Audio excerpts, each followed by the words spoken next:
Good morning. Dear authors and invited guests, welcome to Technical Session 7D. Myself Sirali Gaur, and this session is going to be moderated by me. On behalf of Global Knowledge Research Foundation and GIA Scholastic, it is my great pleasure to welcome you to the 11th International Conference on Information and Communications Technology for Sustainable Development, ICT4SD 2026, Goa, India. The 11th edition of the conference is being organized in a hybrid mode. The physical event is being held today, 10th of July 2026 in Goa, and the virtual event is being held through Zoom from 9 to 11 July 2026. I hope you will enjoy the knowledgeable and interactive sessions through the day. In this session, we have a total of 10 presentations. Each presenter will be given 10 minutes and 2 minutes for question and answers. On the 9-minute mark, I'll raise a gentle reminder. There is another request to all the participants that you all stay connected with us till the closing remarks. If you have any query or any updates, please feel free to write to me in the chat box. Just before we start the session, I would like to introduce you all to the chair for this session, Dr. Rupali Mahesh Chopade. Dr. Rupali is an associate professor at DES Pune University, Pune, India, bringing over 20 years of robust academic instruction and administrative expertise to her role. Her areas of expertise include database forensics, machine learning, data recovery, intrusion detection systems, and NoSQL databases. I welcome you, ma'am, and I would really like you to share a few words with us today. Good morning, everyone. I hope I am audible. Yes, ma'am. Okay. So I sincerely thank the conference organizers for giving me this opportunity to chair this session, and I'm eager to listen to the researchers. I wish everyone a very productive and engaging session. Thank you, and all the best to all the researchers as well as authors for today's conference. Thank you. Thank you so much, ma'am. Now, I would like to start with the papers. With the first paper, we have Sachin Dubey with the paper title A Comparative Analytical Framework for SRAM Power Glitch and Latent Heat Based PUFs for enhancing IOV security. Dear presenter, you may start presenting. Hello, good morning, everyone. Actually, our presenters, Dr. Sachin Dubey, is not well today. So, I, Ashi Gupta, the main author of this paper, will be presenting on behalf of him. So, can I share my screen? Yes, ma'am. Oh, so I think, yes, okay, fine, thank you.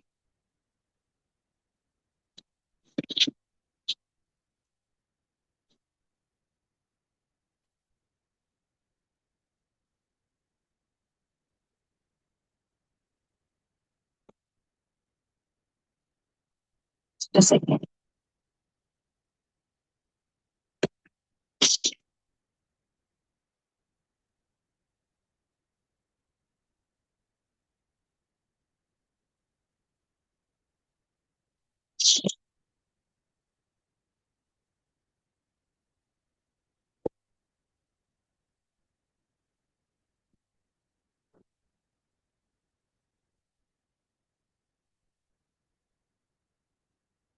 Okay, so the topic, I think I am audible as well as my screen is visible. Yes, ma'am.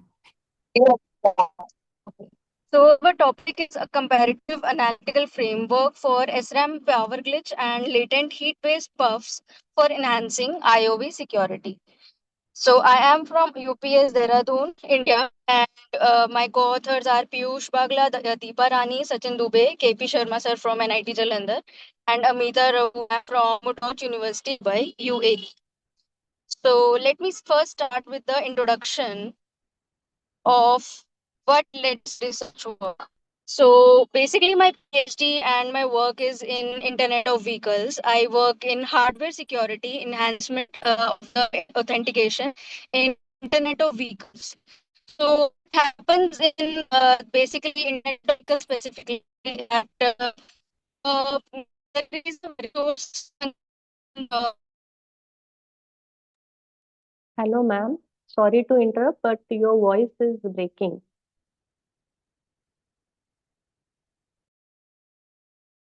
cryptographic keys in the conventional, Sorry, but presenter. they require key transaction between. Excuse me. I'm sorry to Sorry. interrupt, but your voice is breaking. Okay.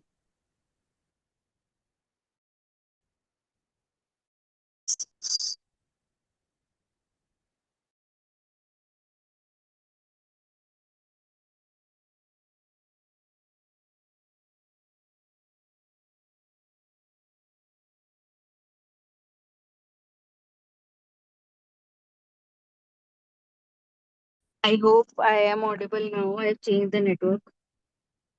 Yes, ma'am.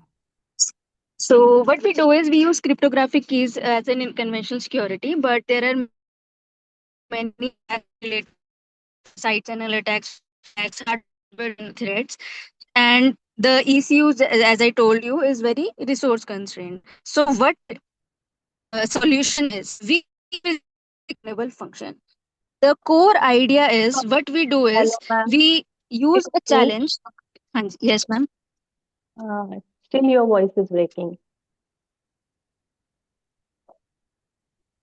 Okay. I hope. Actually, I have one network right now only, so uh, I change my network.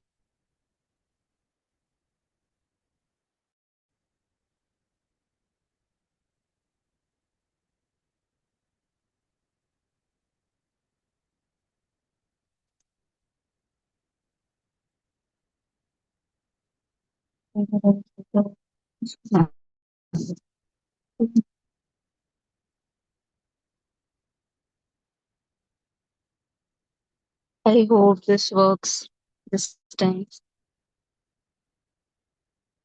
I will try that it works. Uh, So, okay. So, what are puffs basically? We give a challenge. We give a challenge to the the vehicle or whatever device we use, and the device specific fingerprints will create a physical hardware variation using that function. Whatever function or device specific things we use inside the vehicle, that gives a response on the basis of the challenge. So what we are doing is we are not storing any secret keys. We are exploiting the manufacturing variability. The fingerprints of the vehicle is very unique to each vehicle. It cannot be cloned. It cannot be even cloned by the manufacturer also. Lightweight authentication is done, and it has intrinsic unclonability. So what our research contributions are in this particular work is we use a unified analytical framework. And secondly, the SRAM power glitch puff is modeled, latent heat puff is modeled. Fourth is the Monte Carlo validation. Uh, Second last is the comparative evaluation using the few criteria. And lastly, the hybrid two-tier authentication architecture using our puff. This is a few classifications or of what puffs are. This is the formula that we used for designing our power glitch. Okay, what is glitch? Glitch is basically when we switch on our vehicle, the voltage immediately gets peaked. And using that voltage profile, we use that particular voltage to use that as a function to generate a response for the particular challenge. That's it. It's just a power glitch function of the voltage profile. What does this? Because we use SRAM, it is control voltage glitches are used. The startup randomness increases, and the entropy generation is also increased, and this is unclonable as a function. This is the flip probability model. This is how the entropy is optimized. We can use any of the function to maximize our entropy. As we have studied earlier, the differentiation of H total by the voltage glitch is should be 0. So in the third equation, we use this as a maximum entropy when we use the voltage glitch at the optimal glitch depth. Next is latent heat based puff. Latent heat based puff is basically from the chemistry. If someone is from chemistry background, will relate. I will tell you what it is. It is basically unique thermal signatures are used in the vehicle. Whenever the vehicle goes from cool temperature to hot temperature, there are thermal signatures that are unique to that particular vehicle, and we use those unique signatures that are generated from nanoparticle phase transitions. Phase is here, the vehicle is going from cold or hot and to hot or cold, whatever the temperature is, and these signatures are used for generating the response. This is the response model that I have explained in my paper, and we equate this to make our enrollment protocol.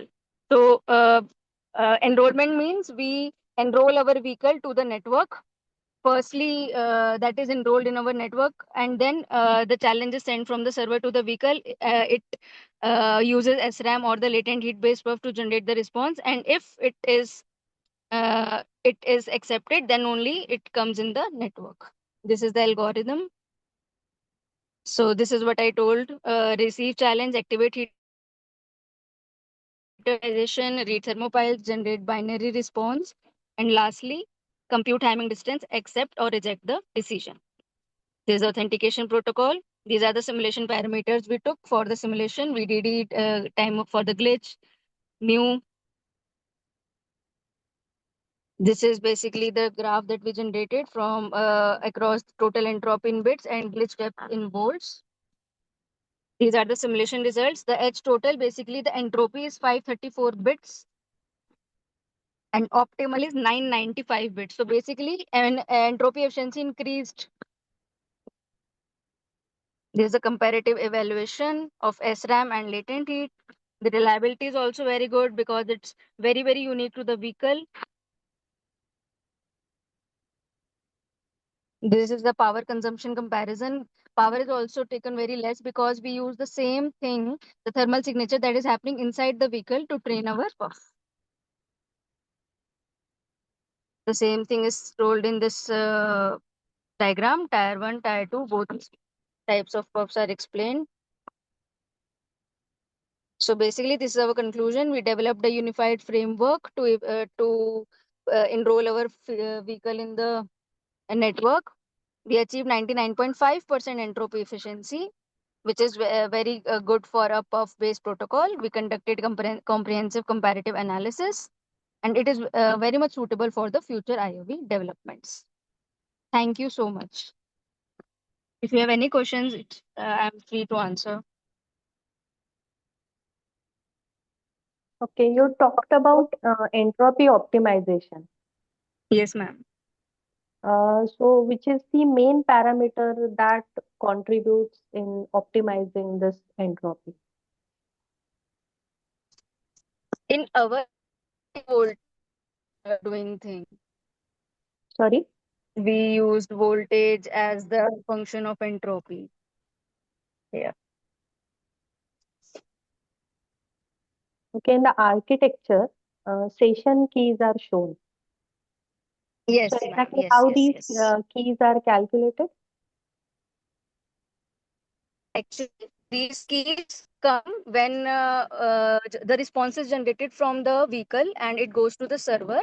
If the puff or the vehicle is accepted, like yes, it's true, it's not a hacker, then the session key is established between the vehicle and the server for both the type of puffs, SRAM as well as latent heat, between the ECU and the this server. And for example, the vehicle tries to again ask the network for enrollment. It doesn't have to, because a session key is already placed, and it saves both time, energy, everything. A session key is Okay. developed And after the it is enrollment. what type of key you are generating, and whether you are going to store that key somewhere, and yes, where you are going to store it. In Puff, there is no need to store the key. Like we don't use cryptographic key. Just when the vehicle asks for enrollment, uh, it asks for a challenge from the server. The server sends a challenge, and the puff inside the vehicle is generating a response. The response goes back to the server. That's it. The challenge and response thing is going on. No key is being transmitted. Like, firstly, there, no key is needed at the stage of enrollment. But after the puff is evaluated, then actually it needs. The puff is evaluated, okay, done. The vehicle is uh, okay. After that, the server stores the session key on its database. And which database you are using for that? On the server, like, it depends. If it is IoT, IOV, different servers are there. So that I don't go in that part. But the session keys are stored on the in the server. Like any database we can use. Like working on, so we use MongoDB. We can use that. Okay, thank you. Thank you, ma'am. Thank you so much for that presentation. You may stop presenting Thank now. you. Yeah. Sorry, my voice was breaking.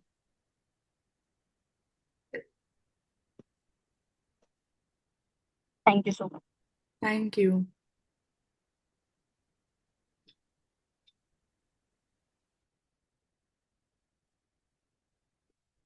Next, we have Aditya V with the paper title An in-depth analysis of the approaches to machine learning in Carnatic music. Dear presenter, you may start presenting. Um,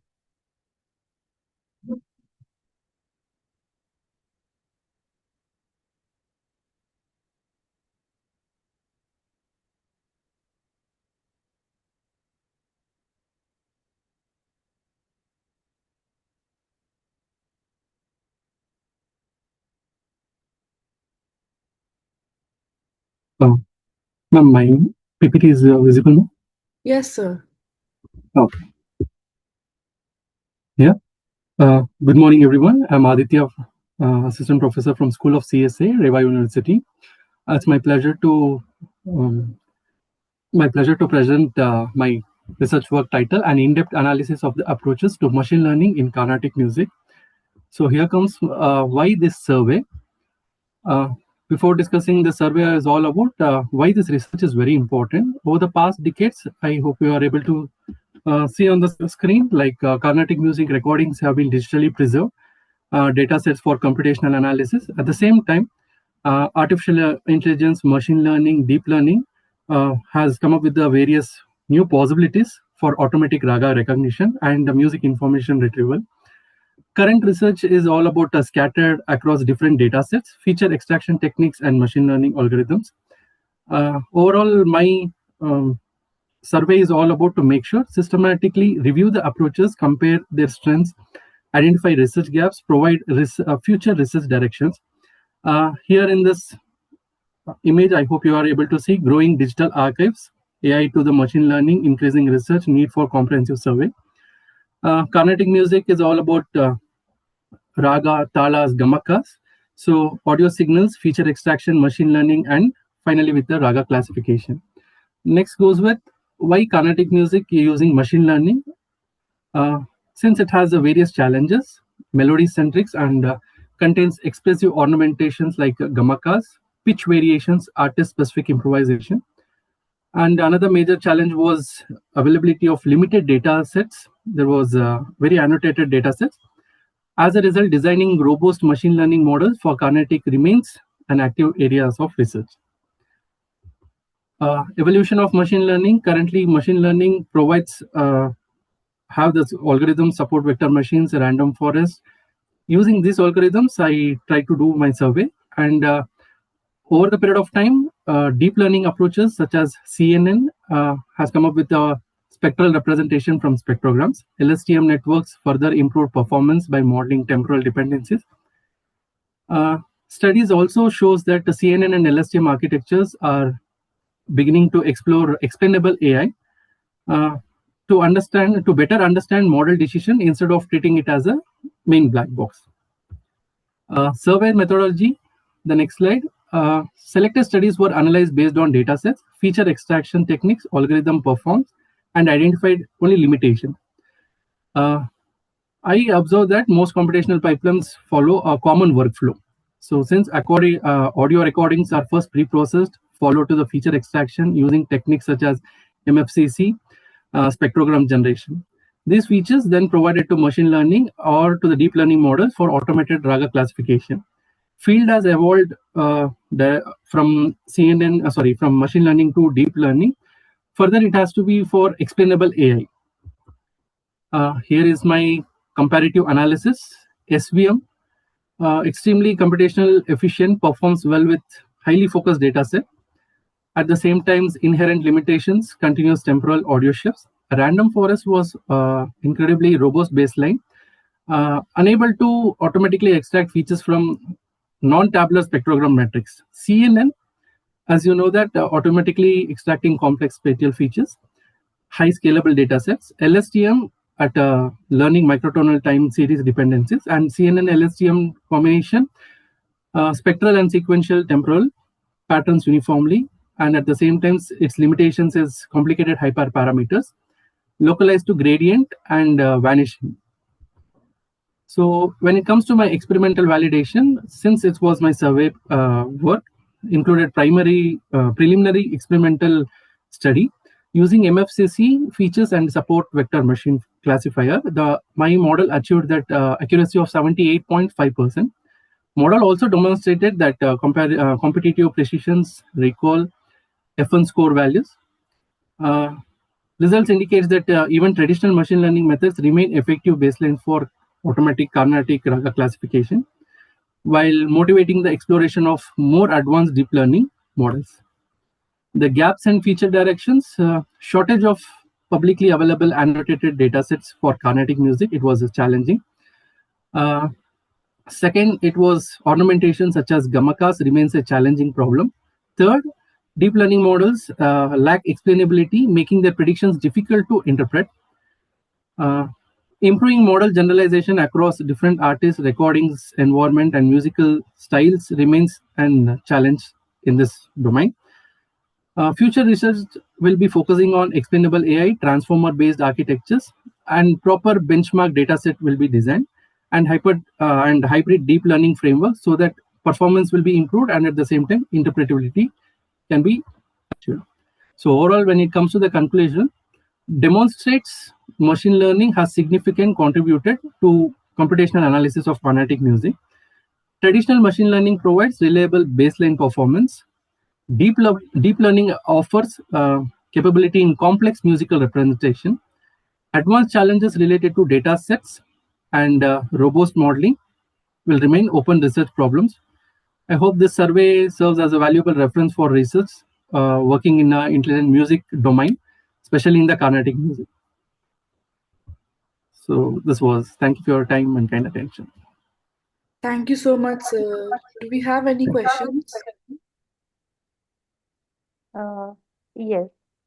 So you have shown accuracy on your slide, and you have talked about Yes, survey work.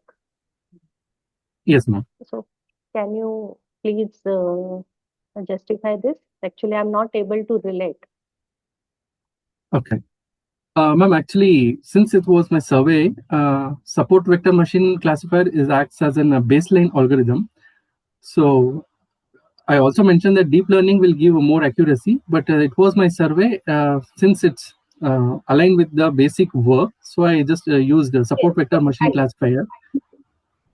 Accuracy that you have mentioned, that is the work that is done by earlier researchers.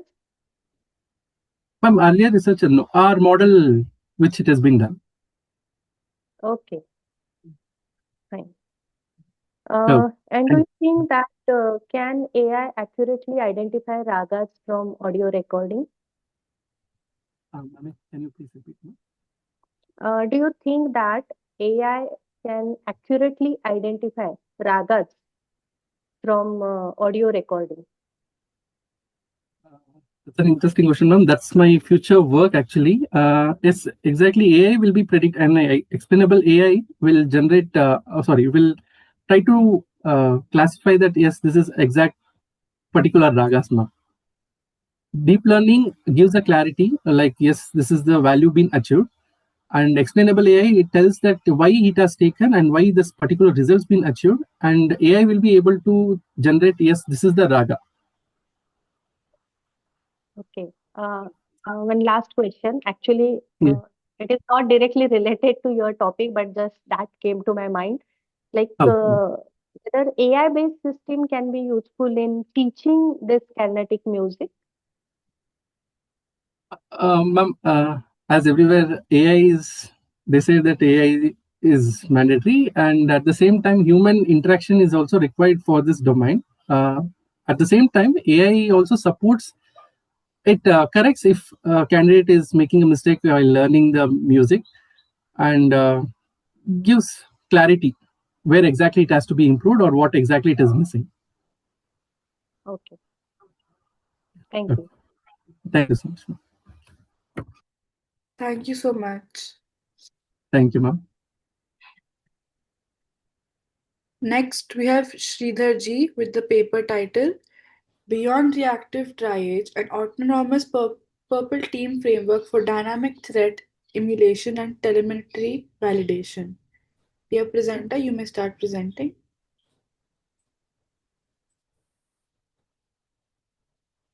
Thank you. Good morning. Ma'am, I'm getting a error. Yeah, I got it. Thank you.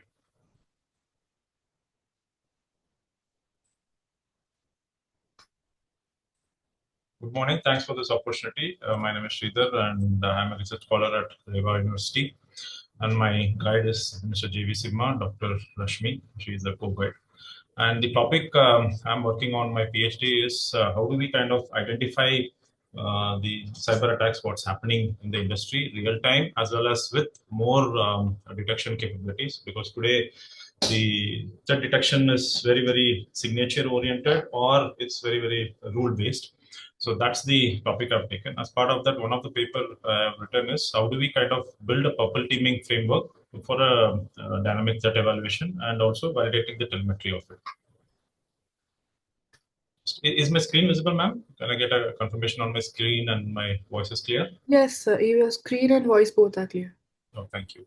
So as an introduction, there are three problem statements which I've identified as part of this paper. One is the assumption that the rules written on the SIM platform, that is which the SOC team uses for analyzing and then reporting the threats real time to an organization. So the rules written there is predominantly built on the threat intelligence, and the assumption made is that whatever rules are written, it's working. So there are only one activity which happens is they add more and more rules based on the threat intelligence what comes to them, and that gets built on it. Either it could be on a Kibana ELK stack or on a Splunk or more and more open source and the commercial SIM platform. The next problem statement is also the blindness of whether this rules what has been implemented, is it triggering the alerts. Typically, there are two modes of detection of it. I will talk in the next slide. Where when we tested as part of this paper, almost 22%, 22.8% of the attacks what was triggered failed to alert because of the rule configuration, and the rule typically has a signature and there are thresholds defined. So the thresholds have gone bad and the alert couldn't trigger at that point of time. So that is the problem statement which we identified. The third is also more of false negatives and false positives is what the challenge which is seen. The false positive is typically in a SIM platform 80%, which creates a fatigue in the monitoring system. And when that happens, the event what comes, it's a pure eyeball monitoring. So if they miss one alert also, which could be a very critical one, then the entire thing fails in that system. So that's what it is. And the false negatives is not at all been looked at. That's a biggest concern which we have also identified as part of the literature. And the human analyst only depends on what is seen and what is being shown to them. So that's the challenge which we have seen, and that is what the problem statement is also alluding to. So there are two, as I mentioned in the previous slide, there are two problem identification. One is more the rules are built with threat intelligence, and the customization happens. So there is a breach which has been identified, and then the different industry people come and then give the threat intelligence saying that, hey, this is the file which was malicious, this is the hash of that file, second this IP address, and then they configure it and then leave it there. So one example is an Active Directory breach happens with a Bloodhound malware. Typically, the Bloodhound malware executable file and its hash is what is validated, and then alert is triggered. But there are certain activities which happens before that and after that, and attacker could also change that file, recreate, and then the hash value changes. So then the entire alerting system fails. Next method of validating, which happens in the industry as well as in the research, what has been proven is the breach attack simulation, what is executed on the SIM platform, and that is based again on a playbook of different IOCs being created, indicators of compromise. And the third issue is this is all manually driven.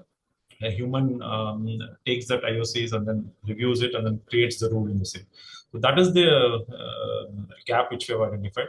And to fix that, we have designed a continuous feedback loop where we are building, we have built a honeypot network which will collect the telemetry of the attack, what is happening, and that will be fed into red teaming and blue teaming, blue teaming and red teaming, and then the optimization by rule optimization happens. So there is a statistics which says that as part of the literature review, 63% of replayed attacks triggered no alerts in the baseline rule set. So that's a huge failure in the system. This is the literature review which I've done. Almost 50 papers I've reviewed as part of this paper, as part of this activity. And what came out very clearly was that the entire detection, the detection engineering happens based on either the set of threat intelligence rules or the rule optimization happens with LLM. So this is all siloed and it's not stitched together. So that is the biggest gap we are trying to address here. The objectives taken is four set. One is close the loop, design a continuous humanless red-blue validation purple teaming framework, which will kind of continuously identify, detect, and then optimize the rule. And we'll also quantify the coverage with a detection loop efficiency, how smart and how fast the detection loop is. And also build a continuous pipeline which will connect all these three from the honeypot till the SIM platform to validate that validated efficient rule deploy, and also to scale. So if there is an attack which is happening at the scale, it will take that and then analyze real time with volume what is being seen and efficiently implement in the production environment. So these are the three phases which we have designed. One is the blue phase, the threat analysis and rule synthesis happens here. Next is the attack replay engine, which will take that what the blue phase has identified and then optimized it, and then replace that in an isolated environment, seeing that efficiency. And if there is an efficiency lag, it will again pass it back to the blue phase, and it will create that KL, the Kibana query language rule, and then implement it back. And once this has been identified, optimized, then it goes into the SIM correlation with a daily scoring. How good is this rule which is being built? So the efficiency is so good that in 4.2 seconds for 40,000 attack rule, what we have seen, it takes almost 4.2 seconds to kind of transition from blue phase to red. And once that isolated environment, the testing happens, it takes 30 seconds to push into the actual SIM platform. And we have 4 indices been identified in the ELK stack what we have built. One is a honeypot events, what comes out, SIM rules, and the replay logs, what has been seen, and finally the alerts, what has been pushed into the SIM platform. This is the architecture which we have built, and 3 phases out of it, the red, blue, and the validation phase, which connects to the SIM platform, which is the ELK SIM, which we have used in the entire research work. And as I mentioned, the honeypot events will capture the raw attack telemetry from the honeypot environment which is built. So we have taken a 10 protocol, I'll brief in the subsequent slide, which includes SSH, RDP, HTTP, FTP, Telnet, and multiple other protocols also, and that is been taken into the stack. Next, in the SIM rules, deployed KLQ rules, what has been optimized. Replay logs, how do you kind of replay in the staging environment here in the red phase, and the final alert, what has been triggered. So this is the pipeline which we have built, and there is also a daemon which will continuously monitor. That's our orchestration daemon, both the red and the blue phase, and there are thresholds being defined. As and when the thresholds are hit, it will start pushing the logs into the actual SIM.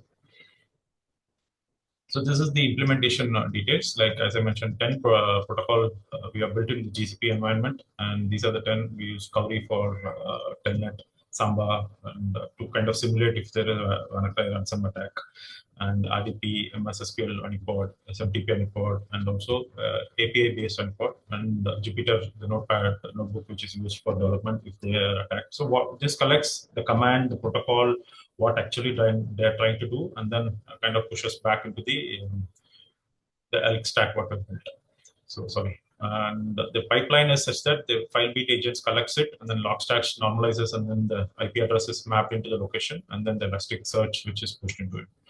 So we have used in the ML algorithm two XBoost as well as isolation forest. XBoost is more to kind of do a dimension and a boundary of known attacks so that it kind of analyzes and then builds that efficiency. Isolation forest is for more unknown and then to kind of both. So both of them reads this 43 feature set, which is having temporal indicators, network, and behavioral indicators. So temporal is more of hours of the day, if it is a pattern which is coming out, or if there is a common. So for example, if it's a night time, typically the script which is running, that will be identified with temporal indicators. Network based, is it a suspicious country? Is it a reputation which is having a problem, or it's very common attack, what is happening? So behavior is how frequently it's coming, what are the number of attack. If they are doing a brute force, if they know that organization has password lockout of 5 atoms, then they will be doing 4. So then that behavior is very clear. It's a bot or a AI-based attack. The F1 score, what we achieved was 94.28%, and the entire event interference was less than 10 milliseconds. In the blue phase, there are trigger mechanisms, as in when the Alipod sees certain amount of activity happening, a minimum 10 high confidence transactions have to happen within a 5 minutes sliding window. Then this batch is pushed into the classifiers to identify what is actual attack and how it is happening, so that the entire activity is understood very well. And then the F1 score, what is around 94.28. And also we use LLM model. We have used Google Gemini, and this we bundle it so that the tokens consumed is lesser. So we bundle it source IPD and then the commands what is being used commonly, so that we have achieved almost 76.7% efficiency in the bundling. And the persona what we gave for the Copilot was a 15-year experience SOC analyst who has been doing APT analysis incident response, which achieved 87.3% classification with 94.6 IOC extraction accuracy. And the pipeline built is event ingestion, classification, log bundling before it goes to LLM, and then the Kibana deployment based on the rule what has been built, and it will be kept in a pending validation. That is when the red phase will take over. And we had built a couple of throttling, minimum 2 should be there for the API throttling to happen. And next we are looking at the red phase, where the pending validation status will be picked up, and it kind of identifies in an environment. It's a totally isolated environment, and then it pushes these rules to see if the detection is happening accordingly. So out of in a 72-hour window, we almost had I'll just go there, 40,000 events being triggered, and in that 121 events was 121 rules were built, and that efficiency was 96.3%. So we had almost 6 excluded because of the commands were fragmented, and it was less than 3 commands, so that rule building was not efficient. So that's the problem we had with this. And validation detection phase, once the validation is done and is pushed, so there are 3 outcomes of it. Within 30 seconds, as I mentioned earlier, the red phase will hand over to validation phase. Confirmed rules is one which will be built and then pushed to the actual SIM. Partial, which has some incomplete status, and missed alert. So this will go back to the red phase and then re-optimize it and then come back. So the DLE we have achieved is almost 90+%, so that it kind of gives that actual validation once it happens. And this is the data set we have used. 40,000 72-hour window evaluation we did, and 127 KLQ rules were synthesized. And we saw 327 unique IP addresses with a confidence level of 96.2%, and 54 labelings has been done. So we saw 99.89% accuracy on bot category with a accuracy of 0.01% ML based attack. We saw very less ML based attack, the AI based attack, and 12 were human attackers also seen in this.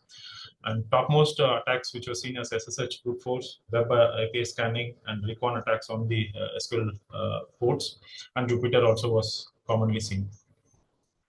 So this is the statistics, and this is the validation rules. So 93% of rules confirmed, and 18 rules were refined, sent back, and then unconfirmed rules were 8.3%, which required manual intervention. And time to detect was 1.3 seconds. Maximum refinement cycle was 3 seconds, and validation window was 60 seconds. So we achieved almost 91.7% detection loop efficiency in this experiment what we did. And the performance metrics, as I Dear mentioned, presenter, yeah. I'm sorry to interrupt, but you've crossed the 9-minute mark. Please conclude your presentation soon. Thank you. And I think I've already mentioned mean time to deploy takes 4.2 seconds, mean time to detect 1.3 seconds. Detection improvement we achieved is 55.3% over the baseline what is being done. Key contribution, we have built the autonomous pipeline, detection loop efficiency has been done, 10 protocol pipeline, replay pipeline has been built in the unpod environment, and empirical validation has also been done as part of it. We have also used ML first and LLM augmented architecture. The future scope, what has been done is we can use a context adaptive also, so that it learns what is the environment and then does it. Next is how do we kind of use it for snort and YARA rule generation, so that the endpoint and the network can automatically be pushed instead of only detection. It will also be prevention of the attacks. And how do we disperse this honeypots across the globe? Today we only implemented in GCP, India, Mumbai region. So we wanted to kind of do it across the world also. Conclusion, I've already briefed. 91.7% was the DLE which I achieved with 54.33% efficiency over the baseline. 72 hours was the deployment time, and 127 rules were optimized.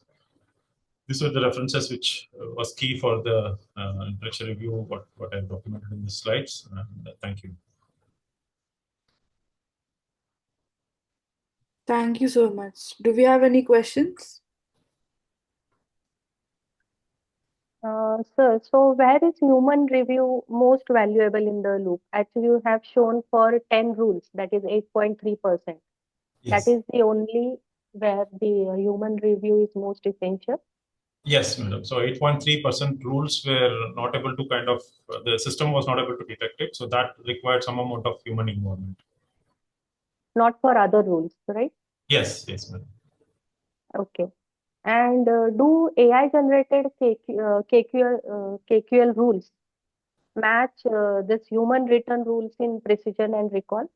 Yes, madam. It matched. And also one good thing is it kind of went ahead of human validation and then gave more context to that rule, saying that when an attack happens, there are recon, and then after the recon, they kind of do a signature and a banner grabbing. And that context was very, very well done by the AI rule. For a human to kind of read that context, it took a lot of time. Okay. And do the 10 protocols represent the real threat landscape? Yes, we have used 10 protocols now. So the way the ML and the LLM was done by command feeding, as well as the protocol feed. So it matches exactly the command what has been identified in the report to that sim rule what has been built. Okay. Thank you. Thank you, ma'am. Thank you for the opportunity. Thank you so much.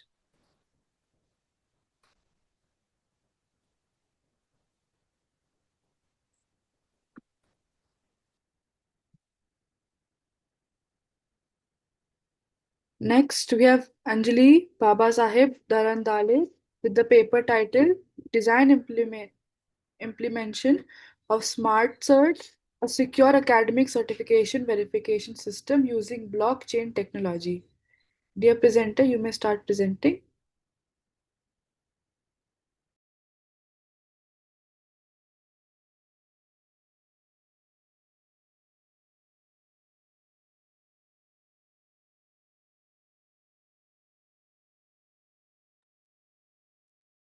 Okay, next we have Ainur Haseb with the paper title Early Landslide Detection Using Integrated Sensing and Communication with Channel State Information Based Machine Learning. Dear presenter, you may start presenting. Yes, ma'am, sure.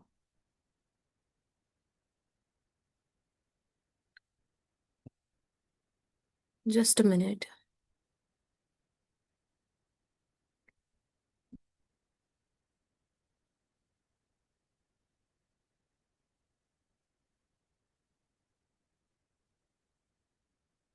I hope my screen is visible.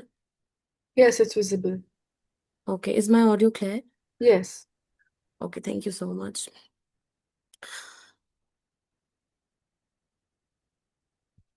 Good morning, everyone. I'm Ainun Hasib from the Department of Electronics and Communication Engineering, University of Kashmir. Today, I'll be presenting our work titled Early Landslide Detection with ISAC technology. This work has been carried out. Wait a minute. This work has been carried out in the collaboration with my co-authors under the guidance of Dr. Abdul Mueed Hafiz.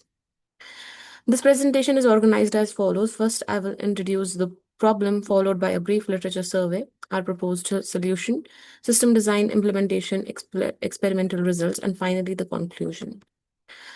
Landslides are among the most destructive natural disasters worldwide. Every year, they result in significant loss of human lives, infrastructure damage, and environmental degradation.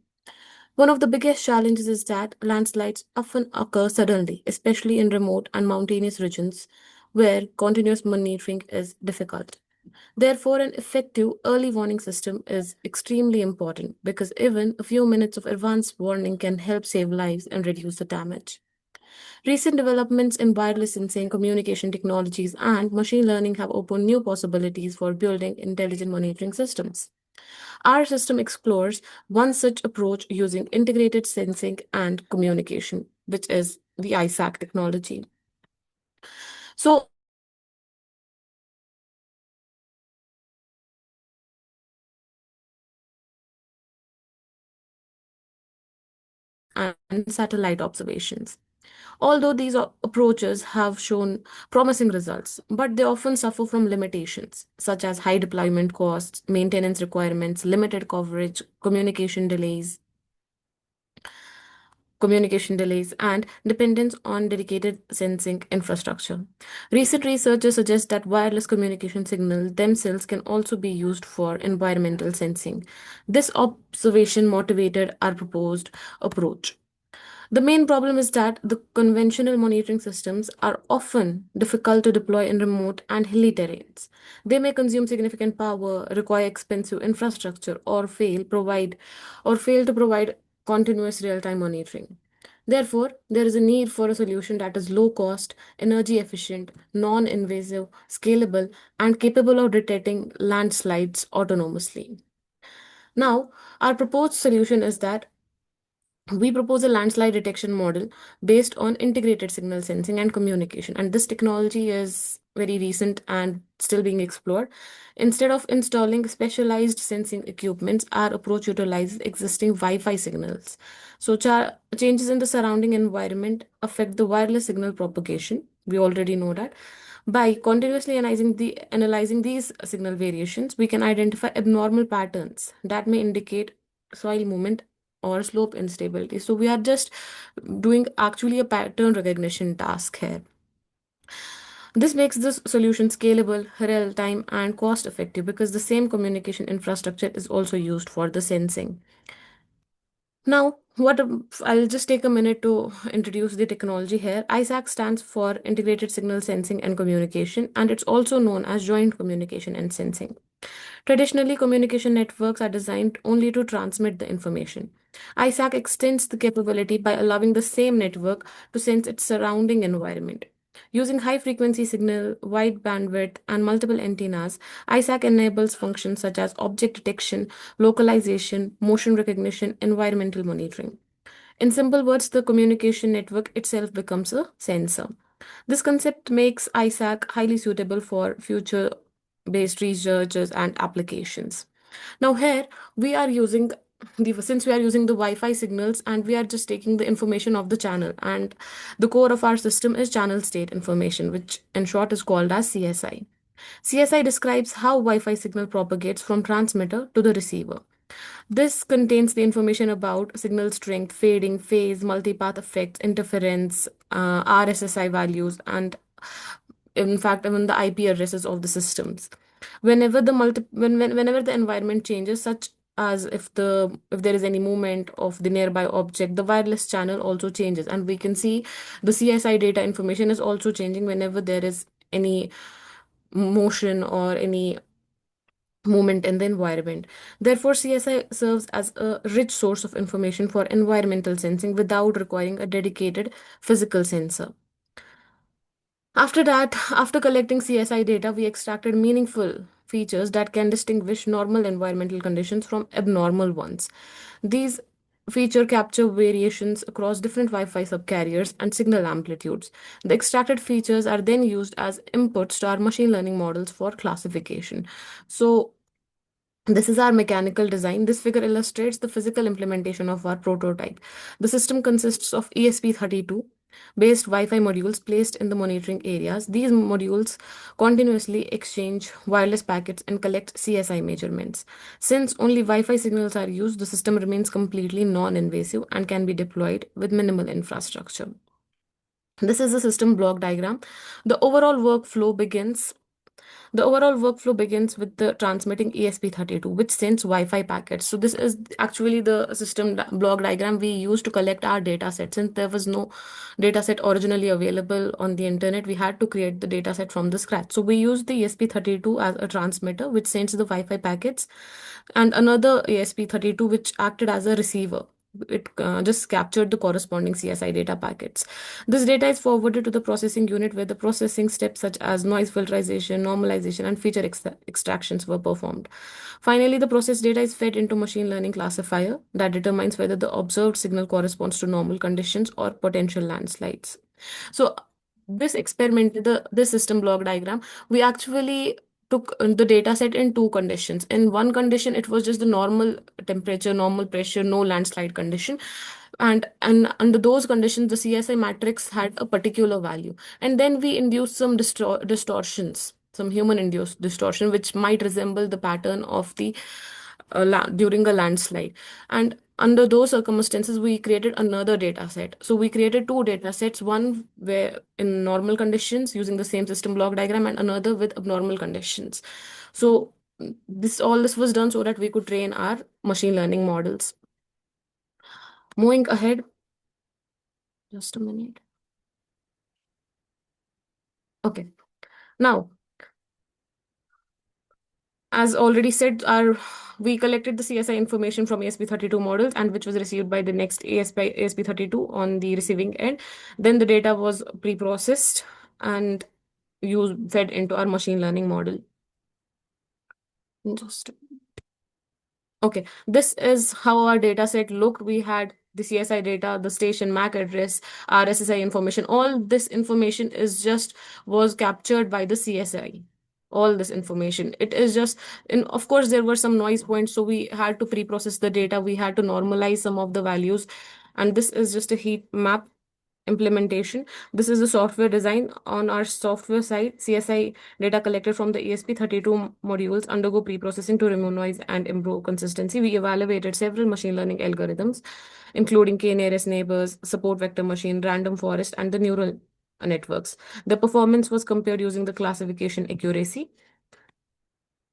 And after that, we also noticed that we achieved an accuracy of 96.4% in k-nearest neighbors. Support vector machine achieved a accuracy of 96.7. Random forest and neural networks achieved 97% accuracy. Among these, random forest was selected because of its excellent performance and robustness. These results demonstrate that the CSI-based sensing combined with machine learning can effectively detect landslide-related changes.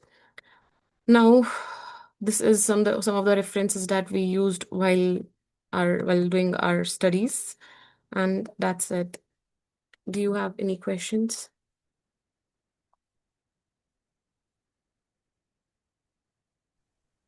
Thank you so much. Do we have any questions? Okay, you have mentioned about CSI dataset. So Yeah. what is the size of that dataset and what are the different features used and whether any CSI datasets are available, existing? There are not actually not a lot of work has been done on it, and we could not find any already available CSI data set. The size of the data set is there was no fixed site, and we just had to keep. Actually, CSI is a matrix. Whenever we were just taking the information, the CSI data set was a matrix, and over there was not specific size of the data. There were some even noise points, all value zero, which we had to exclude from our data set. Otherwise, it would have just create a bias. So there was not any existing data set available. Okay, and number of And yeah, features available? number of features available, were almost 30 to 35 features available, which included After RSSI, removing bandwidth. Sorry?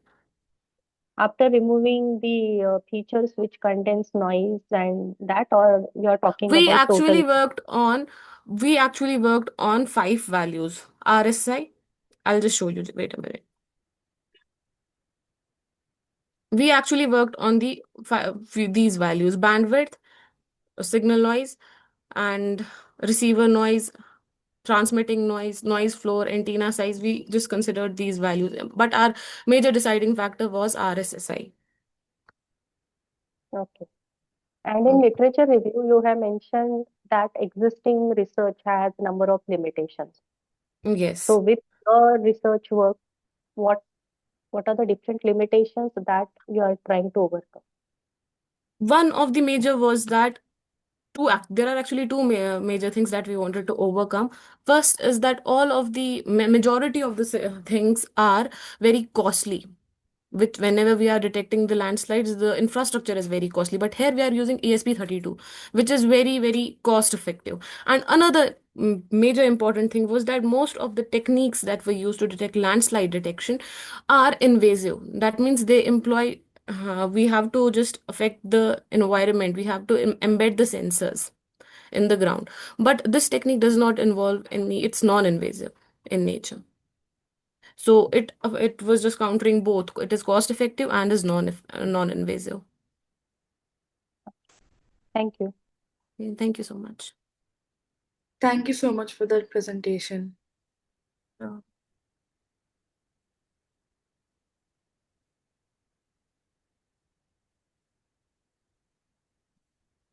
Next, we have Deepak Machindra Guje with the presentation with the paper title of Legal AI Assistant, AI-based BNS section, Prediction and FIR Assistance System. Dear presenter, you may start presenting. Okay, thank you, ma'am. Okay, I just start.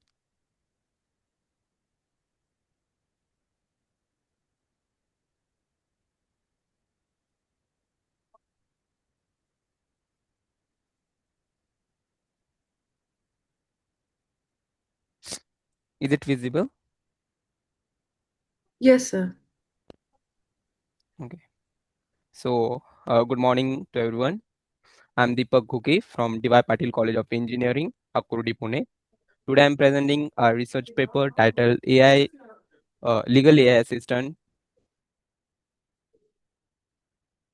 SPNS Section Prediction and FIR Assistance System. So, the problem statement is like police officers, particularly at police stations, face challenges in identifying the correct BNS section while registering the FIRs. Complaints are often received in regional languages, and single complaint may involve multiple offenses. Due to the transition from IPC to BNS and the lack of intelligent legal assistance, incorrect section selection can occur, affecting the quality of the investigation and legal proceedings. Our proposed legal AI assistant address these challenges using artificial intelligence and natural language processing. So basically, in 2023, the IPC Indian Panel Code is get changed with gets replaced with the BNS Bharatiya न्याय Sanhita. So in this, many many sections are get changed or the numbers also get changed. So because of that, the policeman face challenges while narrating the complaints. So we are we are going to solve that problem. So the project objectives are like it accepts the incident description in all languages.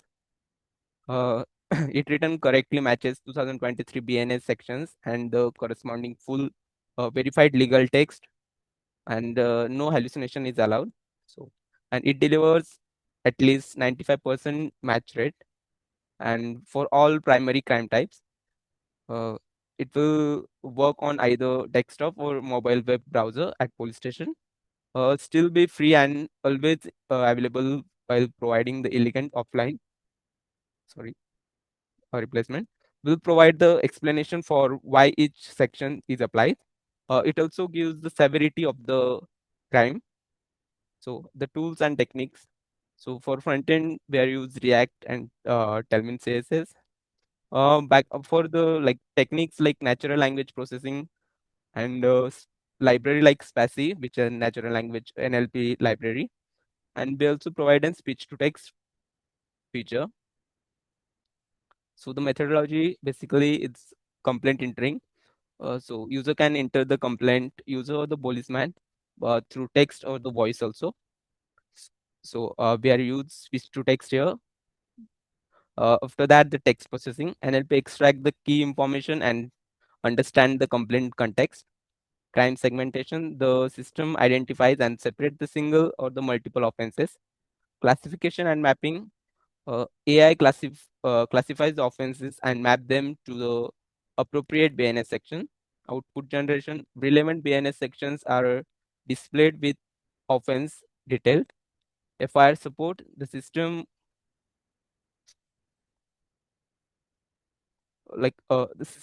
gives the FIR based on the identified sections. So this is the system architecture. So user can give the query. After that, the rule-based matching engine extract the keyword against the structured legal logic using SPACY. So this input and the keyword extraction is given to the NLP pipeline, which can fetch the relevant data from the database, and it matches the like the correct sections are shown, and the severity of crime is also given to the user. So this is the implementation files. So these are the some what kind of files we are going to create, and we are use NLP pipeline using SPACY. Crime classification, like after processing the extracted words are analyzed, the system compare the detected word with the predefined legal rules. Multiple crimes in a single complaint are identified separately, and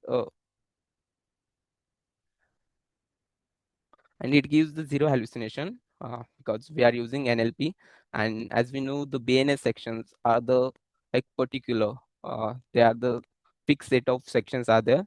So we have less chance of hallucination.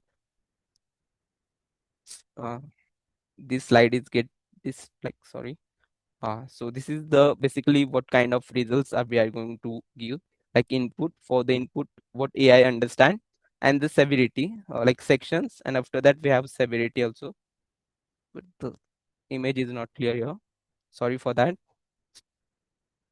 For example, if we give an input in any like regional language, then AI understand the input, and from that the like the main words are get extracted, and based on that the sections are uh, returned, and severity of the crime is also given.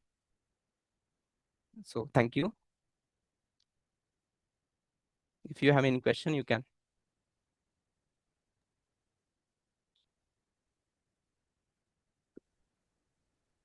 Okay, what do you think? How reliable is the AI generated BNS recommendation in comparison with expert legal opinions?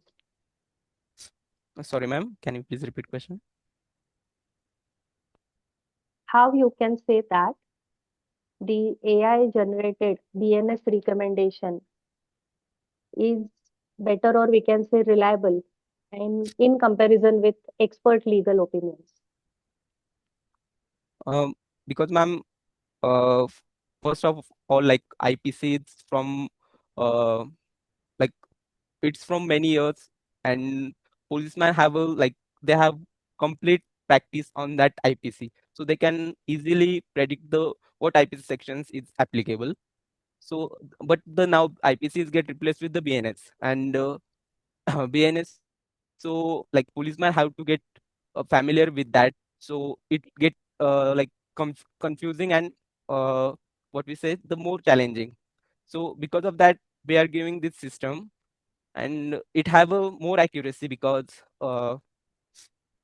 we have a fixed number of sections, and NLP gives like just a fetching of fetching the input, and based on the match keyword we are gives the relevant output. And yeah, so this about. Okay, and how does it handle vague or incomplete, or if there is any false complaint? So ma'am, to handle the false complaints, uh, but ma'am, we are just suggesting the sections. So false complaint, uh, any example, ma'am? Because you are trying to give your recommendation based on that, right? But Yes. whenever any complaint which is marked, now that is whatever things that are required for that complaint. So that complaint is incomplete or it is very vague. Okay. So ma'am, we are using keyword extraction. So like, um, we just have a like, uh, he slapped, or he tried to accuse someone. So it fetches the like just to extract the words, main words, and based on that, the matching using NLP pipeline is done, and the uh, output is given. So, Okay, fine. Thank and you. basically it's used by the policeman or the police used in police station. So basically the input is given by the police also. So like they are also giving the like the full input or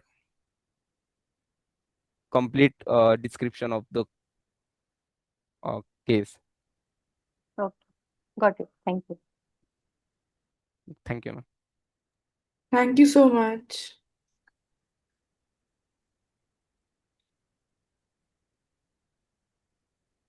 Next, we have Rudra Pratap Singh with the paper title Optimized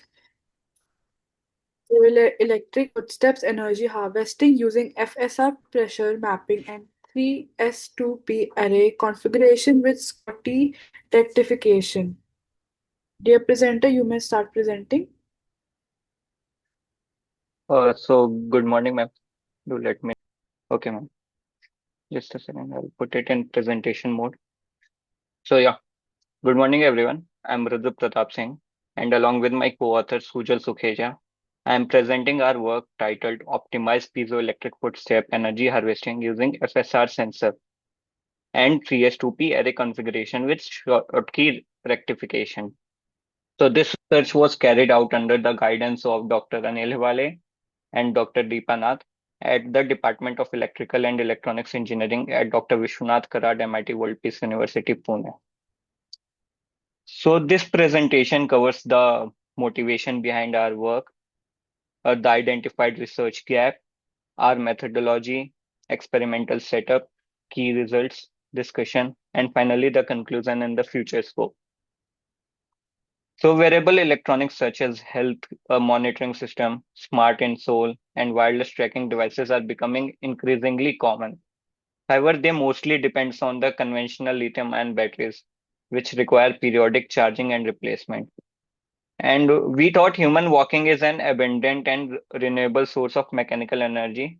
Studies also shows that the every step dissipates approximately of 1 to 5 watt of mechanical energy.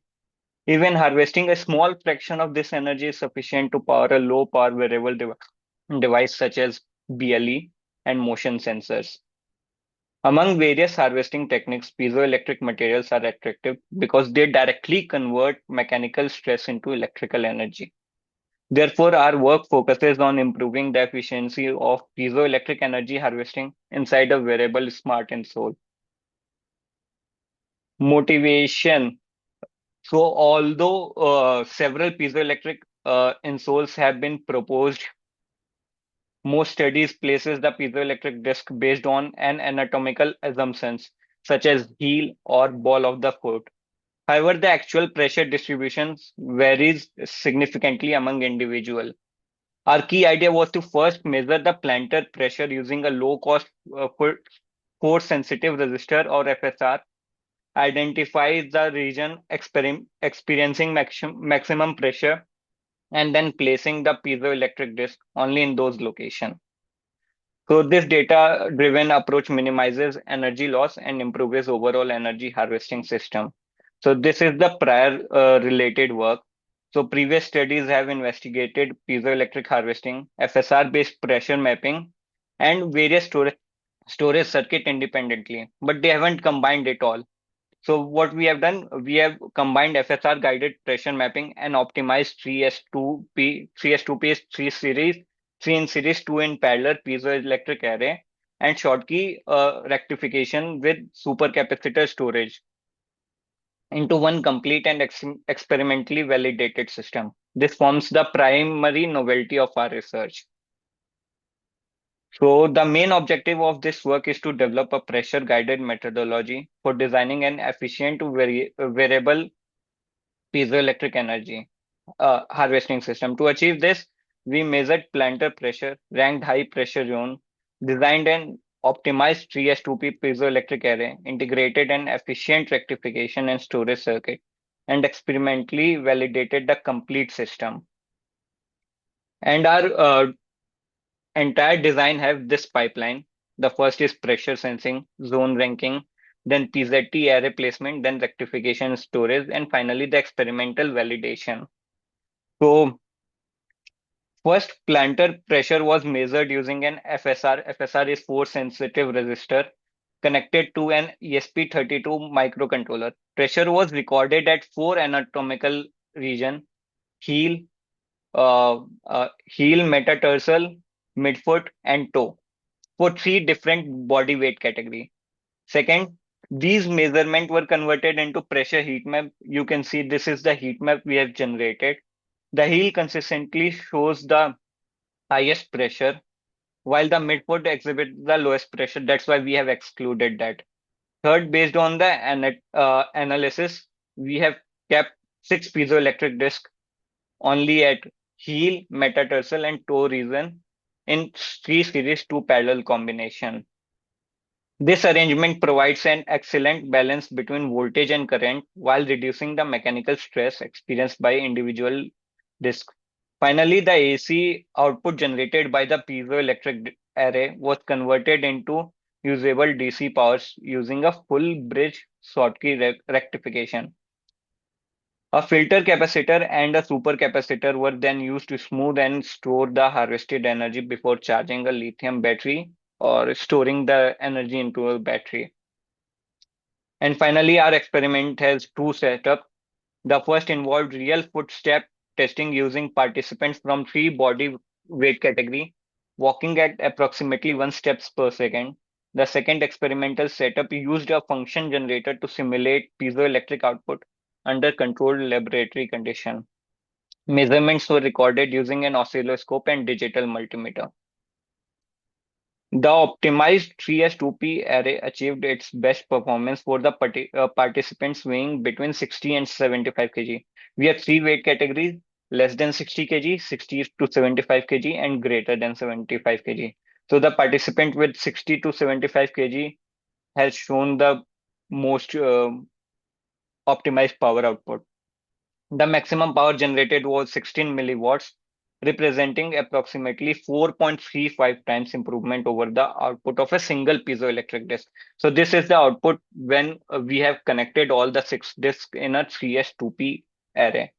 Interestingly, although participant above 75 kg produced higher voltage, you can see compared to these two, it has produced higher voltage.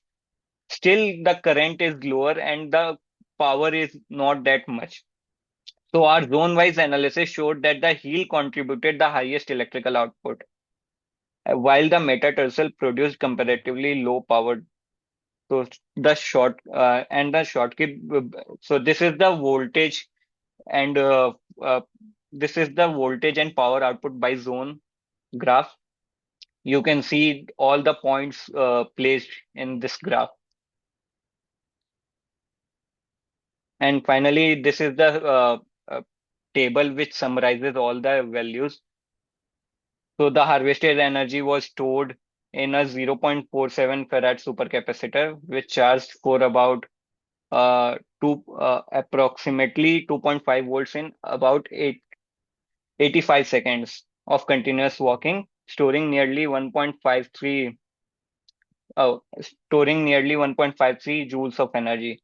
We also validated the circuit using a footstep generator before performing real footstep experiment. Finally, we observed a strong correlation between FSR pressure measurement and piezoelectric voltage output with a R squared value of 0.91. This confirms that the FSR pressure mapping is an effective predictor for determining optimal piezoelectric placement. Finally, these are the key findings. So 3S2P delivers 16 milliwatt, which is 4.3 times 35 times the single disk maximum, which is 3.68 milliwatt. And the optimal loading range, the peak power was for 60 to 75 kg weight category. The rectifier and storage 88% Schottky efficiency we have achieved. And we have validated that FSR pressure and piezoelectric voltage has a correlation of 0.91. And if we compare it with prior work, so we have referred to one research paper which got 8.4 milliwatt, and we have achieved around 16 milliwatt, which is twice the range he has achieved. So, but our study has few limitations that we have only one participants per weight category, which we need to increase. And the standing pressure measurement, while useful for zone identification, we do not fully capture dynamic pressure. We have just used the static pressure. And the step frequency was too low. If we had just 1 steps per second, and the long time cycle durability of PZT array was not assessed. PZT may break. So finally, in conclusion, we developed and experimentally validated a complete pressure-guided variable energy harvesting system. And by combining FSR pressure mapping and optimized 3S2P PZT array and Schottky rectification and supercapacitor storage, we achieved a maximum harvested power of 16 milliwatt, 88% rectification efficiency, and a strong FSR to voltage correlation of 0.91. So this is our future scope. We need to increase more participant. We need to do gate analysis. We need to increase the frequency of walking and durability testing we have to do, and we have to make a fully variable demo. So with this, these are the references which we have used. With this, I want to conclude my presentation. Please do let me know if there is any question. Thank you.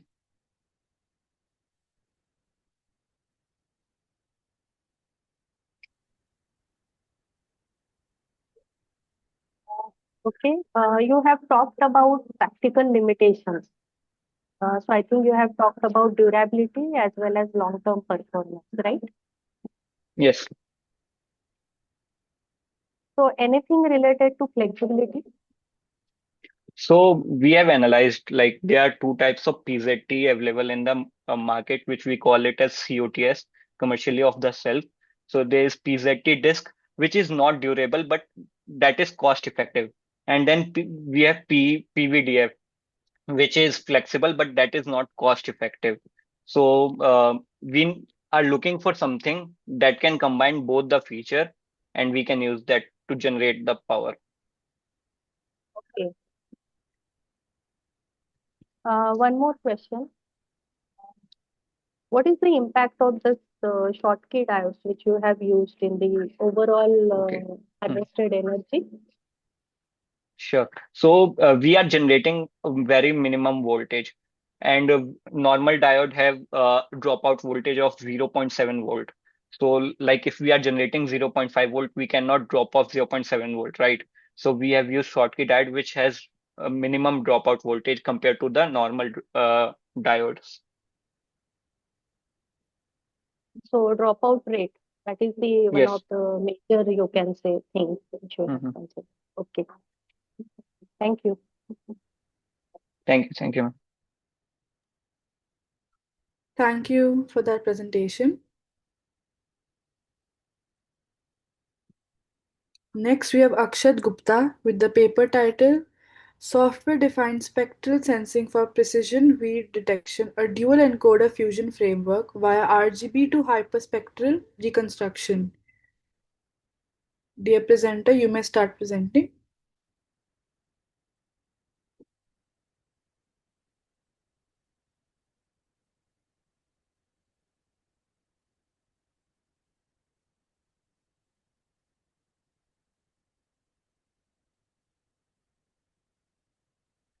Next, we have Sanskriti Vidushi with the paper title Terminal Guard Plus Cascading MCP Aware Architecture for Runtime Secret Detection in AI Driven Workflows.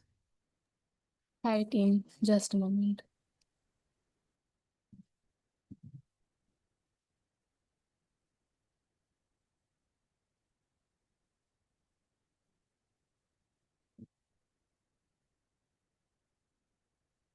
Hopefully my screen is visible.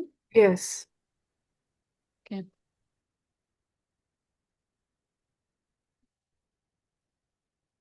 So, good morning, everyone. I am Sanskriti, a student of Indira Gandhi Delhi Technical University for Women, and I'm here to present my research paper, Terminal Guard Plus, Cascading MCP-Aware Architecture for Runtime Secret Detection in AI-Driven Workflows.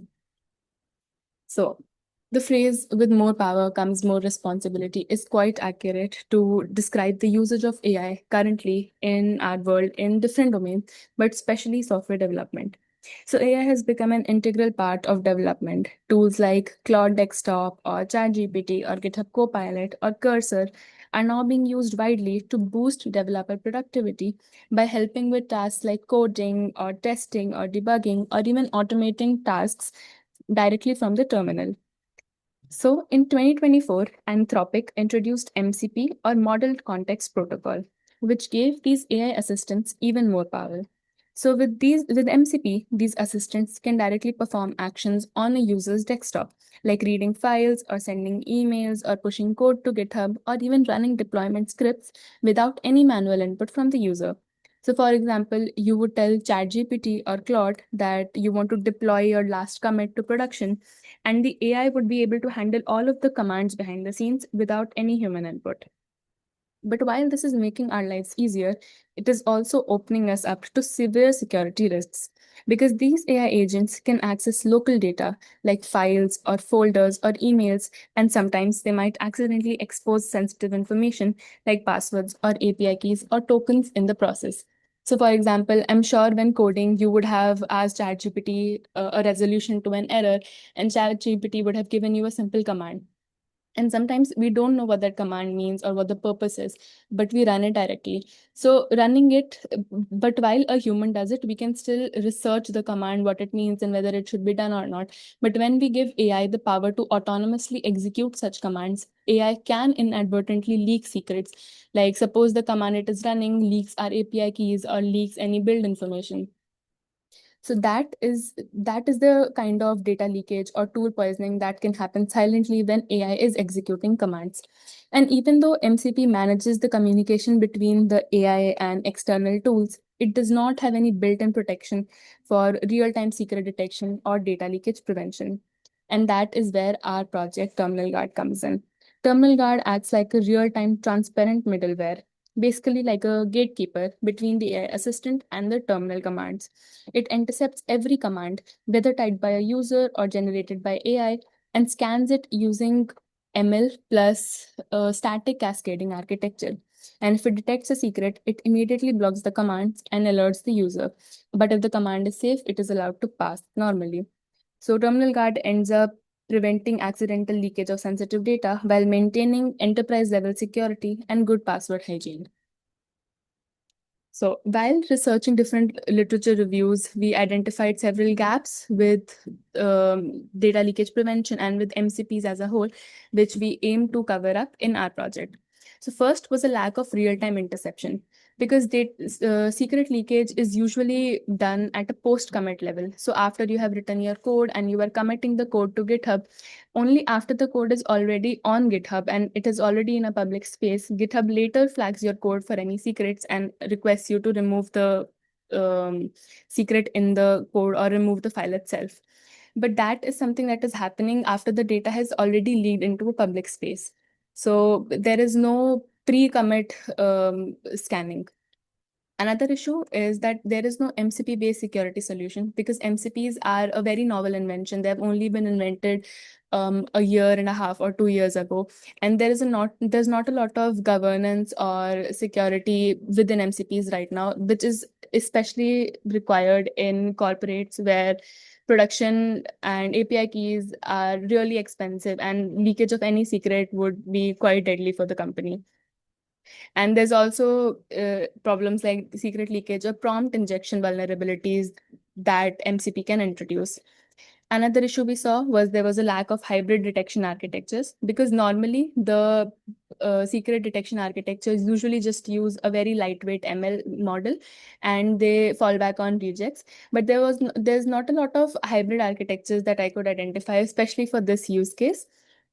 Hybrid essentially means that you use a multiple set of models based on the strengths of the model for identifying different secrets. So that is what we hope to incorporate in our project. So with all of these gaps in mind, we developed Terminal Guard Plus, which creates a middleware that understands and integrates with MCP to detect secrets in real time. And to develop the hybrid architecture and identify the best ML model, we had a comparative analysis of 7 different ML models and 4 different hybrid architectures. And the final output was a multi-stage detection pipeline, which used BioLSTM for contextual classification, SVM or support vector machines for lexical analysis, and entropy-based anomaly detection with confidence-based scoring, and then a fallback on rejects pattern to improve the overall coverage of our model. And since security is only useful when there is sufficient auditing and monitoring to see where the system fails and where the security breach occurs, we also developed an auditing and monitoring dashboard for our users. So normally, what the architecture of an MCP client as a whole is that suppose you have a ChatGPT or Claude Desktop, and that is where you type your prompts of whatever you want to get done through the AI. So after the prompt goes into the client takes that input to the MCP server. So for our use case, we created several different MCP tools. So for example, one of the use cases was sending an email directly via Claude or via ChatGPT. So we set up a prompt to send an email with XYZ body and XYZ subject line, and to send it to some XYZ email address. And so with this prompt, the client takes it to the MCP server, and the server identifies what is the appropriate tool to perform this action. So the tool in this case was send email tool. So with this tool, the MCP server executes the command via Gmail. But that is what we want to avoid. We don't want AIs to autonomously execute the command completely. We want to check whether the prompt given could have any secrets. For example, if I had given a prompt that send this email to someone and the prompt had a password in the subject line or suppose an API key, we would want to make sure that such a secret does not get leaked, and that is where we want a middleware.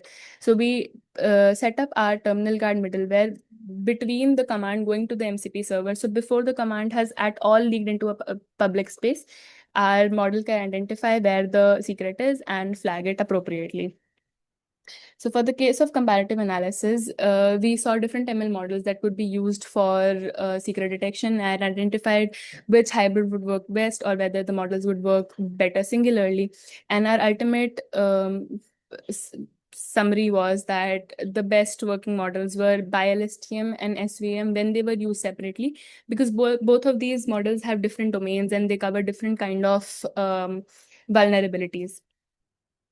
And as for the hybrid architecture, we looked at 4 main architectures. These were narrowed down through whatever literature research we found for secret detection, and ended up using Cascade because it had the least amount of latency and as in comparison, better accuracy and recall scores. So other models that we used were LLM fine tuning, where we would send our prompt to another LLM and it would identify whether there is a secret in the command or not. But sending every prompt to LLM would take up a lot of time, which is not a very scalable solution in production-based applications where timing is very essential. So another method we saw was stacking ensemble. So ensemble is basically different ML machines combining different individual models, which are basically base learners, to produce more accurate or robust predictions than any single model alone. So the idea is that a group of model average out the individual mistakes and reduce any overfitting problems and improve overall generalization. And the last option we had was weighted voting, which is basically another ensemble technique where multiple individual models have votes for their prediction, but more accurate or more trusted models are given higher weights. So in our case, we used BILSTM and SVM for higher weights. But again, these had a much higher latency than we expected, and the best working solution was Cascade. So the architecture we ended up using was a 5-layer cascade with every layer only having to deal with what the layer before it wasn't confident about. That means that the most traffic moves fast, and only the tricky or more obfuscated secrets would go to the last layer itself. So the first layer we had was BILSTM, which is trained at a character level on labeled command data. So it reads each command in both directions and it picks up context around suspicious tokens. For example, it learns that password equals following by something random looking is dangerous. And even if it has never seen this kind of string before, it can identify whether it is a secret or not. And that is the most intelligent detector because it resolves about 70% of the traffic of higher confidence, either being clearly safe or being clearly a secret. So if the probability is above 0.95, that the BILSTM is that confident in its output, then we block the secret. But otherwise, if it is below 0.05 of confidence, we allow it to pass. And anything in between that range, we send to the second layer. And the second layer is SVM, which is support vector machine, and it is trained on TF-IDF features. So BILSTM even understands context, and SVM is specialized in token level patterns. So like character engrams and word combinations that show up in secrets, especially like high entropy secrets or weird looking blobs of data, or AWS API keys which have a certain code word in front of it, which is AKIA, things like that. So it is extremely fast and it takes very little latency, like within sub-milliseconds. And it acts like a second opinion for cases that the BILSTM was a little unsure about. So we convert the raw scores of SVM into a probability, and then if the probability is above 0.85, then we again block, and if it is below 0.15, we allow it. And the rest, again, the secrets within that threshold move on to the entropy layer, in which the system is a statistical analyzer basically, and it checks how random the string looks and checks whether it sits next to a kind of keyword like password or API key or token or secret. So the high entropy alone is not enough. And we would only flag where the condition is true, that the entropy is also above a particular threshold and the text is also random looking. And only then we would catch that secret as a high entropy flag and block it. And even then, if the secrets are not detected, then we move on to our fallback layer, which is the rejects layer. So rejects is essentially the most basic layer, and it is a library of patterns that we have been able to identify.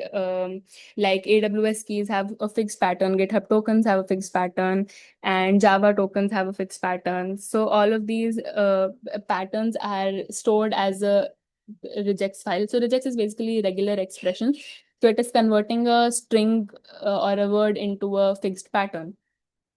And so at the end, we have finally what the ML concludes and what the regex found, and we combine both of the outputs of ML and regex to identify whether a particular request is supposed to be entirely blocked or entirely allowed. To sum up, we get speed through having different cascade levels where more confident or more easy to identify secrets are eliminated at the very beginning, and more difficult looking or less easily identifiable ones go till the very end. So we have speed and we have clarity and certainty at the end. So the result analysis was that the accuracy of our model was around 94.4% with a precision of 94.7% and an average latency of less than 20 milliseconds for our data set of around 328 patterns. We identified the latency to be of 18.76 milliseconds. And the secrets are different, obviously have different levels of severity. Some secrets are more critical and more important than the others. So for a severity level, critical secrets were identified at a 97% accuracy, and high severity secrets were identified at 99.2% accuracy. And medium secrets, which form the basis of more weird looking secrets or more obfuscated secrets, had an accuracy of 88.9%. So this is a live example. This is a screenshot of Claude, which is essentially a chatbot like ChatGPT. So this is one of the tool calls deploy services that we created in our model. And we gave it an API key, which is clearly a secret. So we gave it an API key to deploy, and it looked at the data. It saw that the API key contains secrets. It matched different patterns like API keys and PayPal client ID. So many different services can have a similar looking regex formulation. So they identified a lot of secrets and did not allow the command to pass through. That is one of the examples of what the model would do in a real world environment. And this would be even faster with terminal based commands rather than using a chatbot UI like we have used in this one. So as for conclusion, we designed our Terminal Guard Plus model to intercept and securely detect commands in MCP workflows to avoid AI autonomously leaking secrets. And we implemented a cascade level hybrid detection architecture with layers from BILSTM to SVM to Entropy to regex. And it supported multiple platforms during our testing. We used it on Windows and Mac OS and Linux terminals, all of which worked seamlessly. And we created a dashboard to monitor the results and for better audit logging. And in future, we would want to reduce the latency of the application to make it more usable, maybe within 5 milliseconds, so that it can actually be used in real world use cases. These are the references we used for our model. That's all. Thank you. Thank you so much. Do we have any questions? Okay, how a secure communication between MCP client and MCP server is ensured? Ma'am, MCP client to MCP server is a direct tool call. So that is a local workflow rather than it being on the internet. So there is essentially no other way to hack it or ensure that data does not leak there. And to avoid data from leaking after the MCP server, we have set up the middleware before the tool call ever reaches the MCP server itself. Okay, and then this automated security logging, how it is in compliance with organization security policies?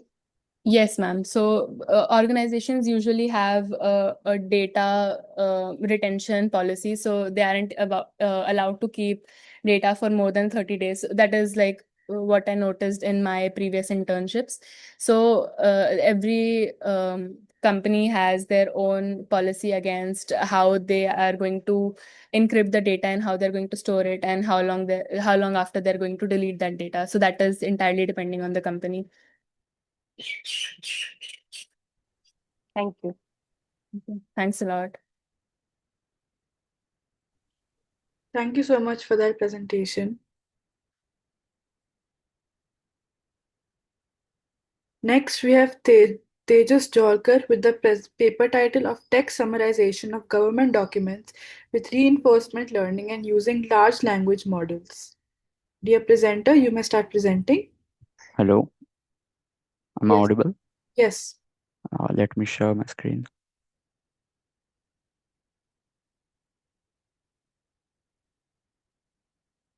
Hello. Yes. Yes. So, good morning, everyone. My name is Tejas Zaudkar. I'm from Pune Institute of Computer Technology. Our guide name is Assistant Professor Dr. P.S. Varade from Department of Electronics and Telecommunication. So, these are the contexts of my today's presentation: introduction, literature review, problem definition, proposed system, design implementation, and all the things. Uh, Introduction. Government departments generate thousands of documents every year, including policy documents, gazette notifications, circulars, legal acts, budget reports, and administrative guidelines. These documents are usually very lengthy, ranging from dozens to hundreds of pages. Reading the complete document of identify important information is time consuming and inefficient.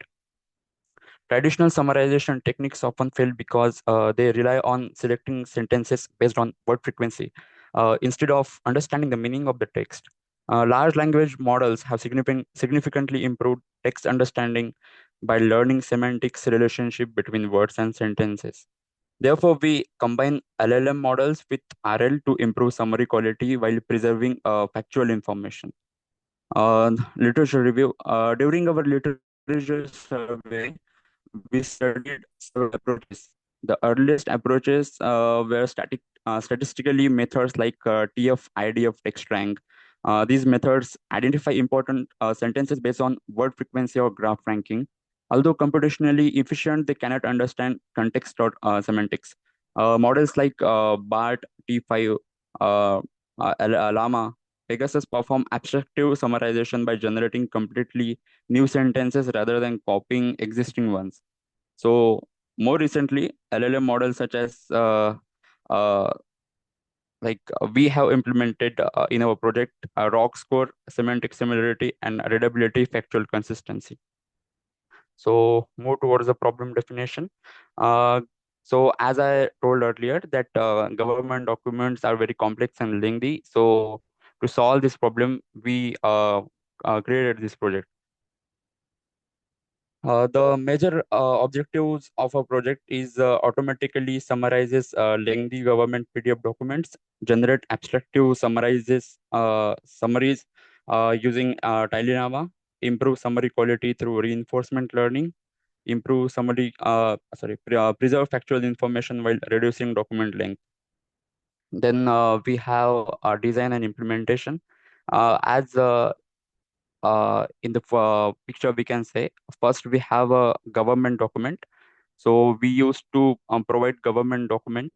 Then the text extraction happens. The PDF is converted into raw text. Then we have pre-processing. We perform cleaning, removing unnecessary symbols, normalization, formatting, and tokenization there. Then we have the Tiny Llama model, which generates a basic summary. Then using the reinforcement learning, we used to enhance that like base. And then using a ROG, we have done quality evaluation and last final summary. So these are the result and discussion. So we have used Tiny Llama here, and we can use CPU and GPU so that it is like the one who have CPU and the one who have GPU can able to summarize their documents here. This is the running mode, and at last it is the generated summary. So in future scope, we are trying to implement OCR for scan PDFs, multilingual summarization support, as there is no support for any language other than English, improved factual accuracy and domain adaptation, and large-scale deployment in e-governance and administrative systems. So this is the conclusion. We successfully developed an AI-based government document summarization system. Tiny Llama generated the initial abstractive summary. Reinforcement learning improves summary quality by optimizing the model through reward-based learning. Our system produces concise, coherent, and factually accurate summaries while requiring relatively low computational resources. These are the references we have used, and thank you.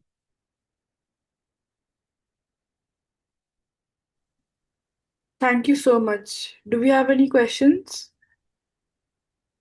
Okay, exactly what type of government documents you are talking about? Government documents like UPSC, MPSC, like for recruitment. Then we have some GRs, and as we are in SPPO, there are multiple documents which says there are multiple documents UPSC, MPSC, or we can say any government organization have their own documents. So we use these.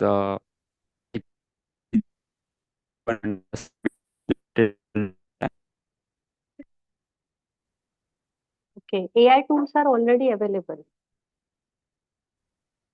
We can take help of AI tools. Then what is innovation here? Yes. So basically, ma'am, the first one is the uh,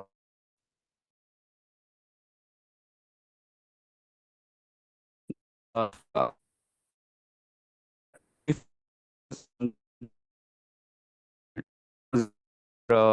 cloudy, they can give the like sometimes hallucinations happens, but our model is only prepared for the government documents.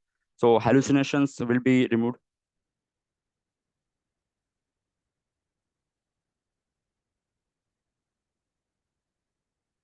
Okay, thank you. Thank you.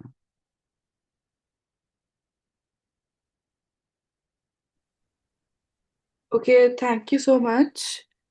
I would like to call Anjali Babasaheb Darandale. And do we have Akshat Gupta in the meeting?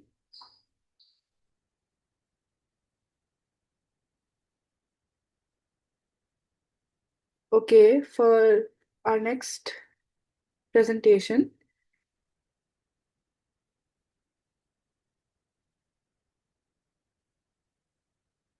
can we have Sanket Lokare with the paper title of A Large Language Model for Code Generation Using LoRa, a Deep Learning Based Approach. Yes, I'll share Dear my screen. presenter, you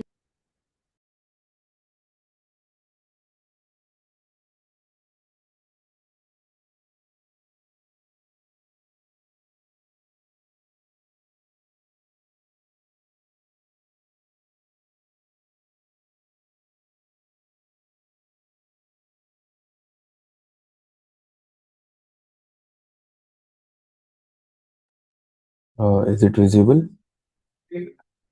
yes. Okay. Yeah, so for our topic is basically we have fine-tuned an LLM, which is Quen 1.5, which is of 1.5 billion parameters. And we have used LoRa, which is a deep learning approach where we can fine-tune LLMs depending on the data we have.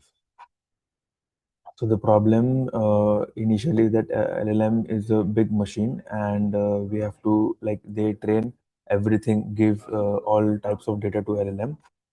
So with for language specific code generation, there is no such LLM.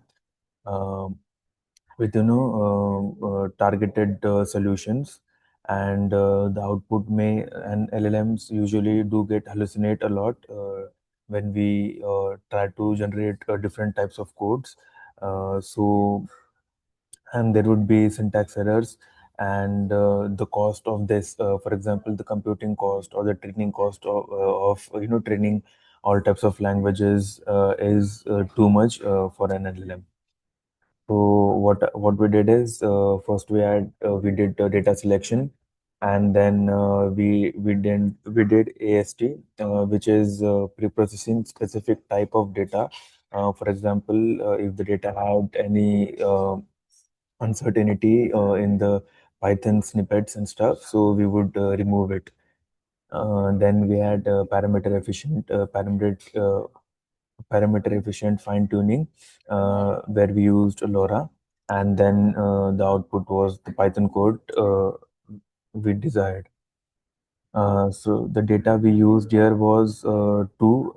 Majorly, we used code sourcenet Python dump, where they had approximately 450K small or minor snippets to fine tune our LLM. And we also used a bit of code parrot Python dump, which is available online. We tried gaining a few more data from Hugging Face. Hugging Face, where there are various Python dumps people have posted. So yeah, this is the process of AST, which is like instruction aware preprocessing, also known as that. First we filter it, and then we format it, and then we tokenize it. Filter if there are any duplicates, or there are incomplete Python snippets. We remove that. We format the available correct snippets, and then we used a tokenizer to tokenize them. Yeah, so in LoRa, we use rank 8. There are various ranks for fine tuning an LLM, in which rank 8 was more feasible for us, due to which the fine tuning we did had like lower GPU computing power, or lower cost in computing, and with a lower data set, uh, because an LLM needs a large amount of data set. So with this, we did a small amount of data set, and with lower computing cost. So these are the output differences. First, before fine tuning, the Python adherence was only 40%, which is now 95%, which means it would generate good Python snippets, and the syntax validity was also increased. Yeah, so lower training time, lower GPU memory, and small checkpoint size was the main uh, main productive output of this.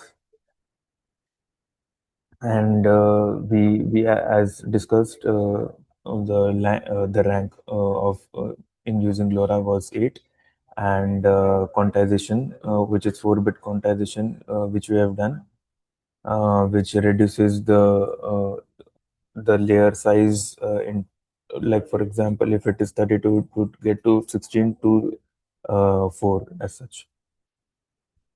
Thank you. Any questions?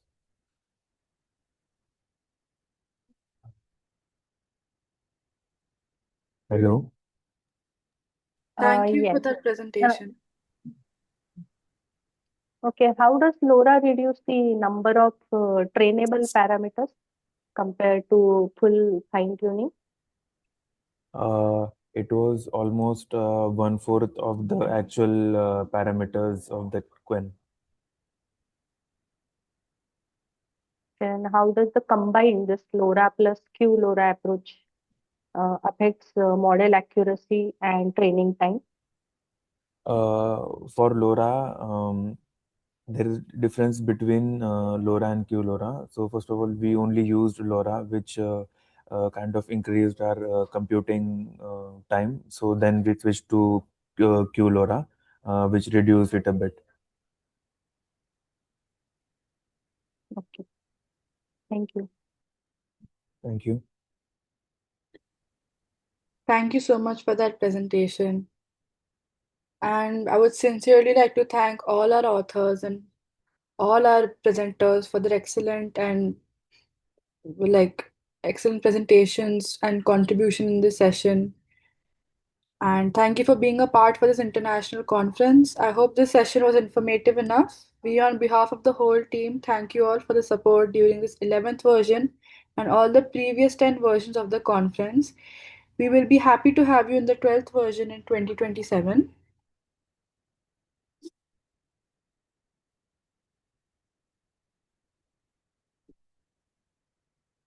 All the presenters would be getting the digital certificates through email within 2 working days. The publication will be live within 7 to 8 months. Kindly cooperate with the team of ICT4SD 2026.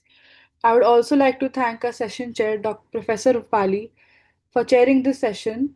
A token of appreciation for the chair on behalf of the team of ICT4SD 2026 and Global Knowledge Research Foundation and partners. Thank you so much, ma'am, for being a part of this presentation. I would like you to say a few words.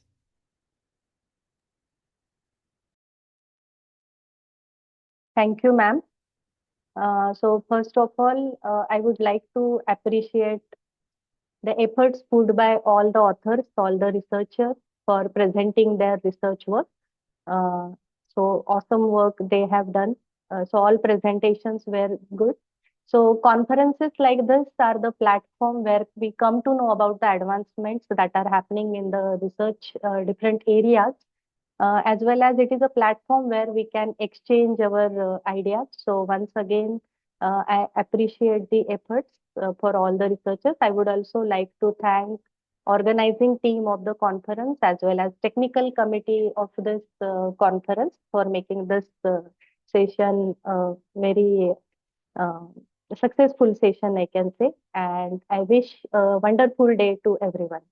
Thank you. Before we all leave, I would like everyone to switch on their cameras for a quick virtual snapshot to capture the discussion.